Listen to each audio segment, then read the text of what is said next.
اور ہم نے موسیٰ کو اپنی نشانیاں اور دلیل روشن دے کر بھیجا فرعون اور اس کے سرداروں کی طرف، تو وہ فرعون ہی کے حکم پر چلتے رہے، حالانکہ فرعون کا حکم درست نہیں تھا۔ وہ قیامت کے دن اپنی قوم کے آگے آگے چلے گا، پھر ان کو دوزخ میں جا اتارے گا، اور جس مقام پر وہ اتارے جائیں گے وہ برا ہے۔ اور اس جہان میں بھی لعنت ان کے پیچھے لگا دی گئی، اور قیامت کے دن بھی پیچھے لگی رہے گی۔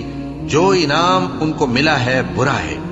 یہ پرانی بستیوں کے تھوڑے سے حالات ہیں جو ہم تم سے بیان کرتے ہیں، ان میں سے بعض تو باقی ہیں اور بعض تہس نہس ہو گئی۔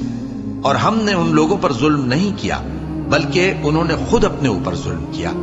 غرض جب تمہارے پروردگار کا حکم آ پہنچا تو جن معبودوں کو وہ اللہ کے سوا پکارا کرتے تھے وہ ان کے کچھ بھی کام نہ آئے، اور بربادی کے سوا انہیں اور کچھ نہ دے سکے۔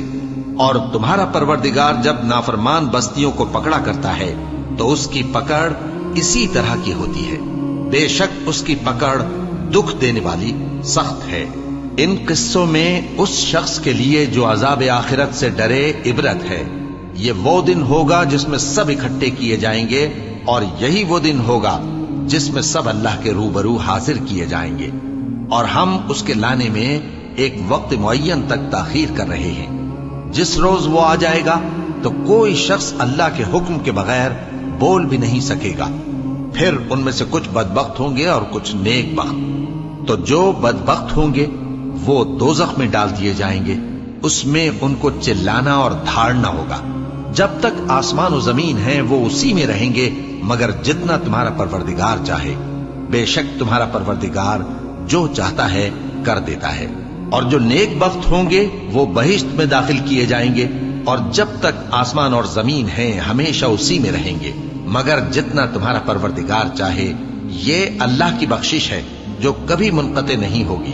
تو یہ لوگ جو غیر اللہ کی پرستش کرتے ہیں اس سے تم شک میں نہ پڑنا۔ یہ اسی طرح پرستش کرتے ہیں جس طرح پہلے سے ان کے باپ دادا پرستش کرتے آئے ہیں، اور ہم ان کو ان کا حصہ پورا پورا بغیر کچھ کم کیے دینے والے ہیں۔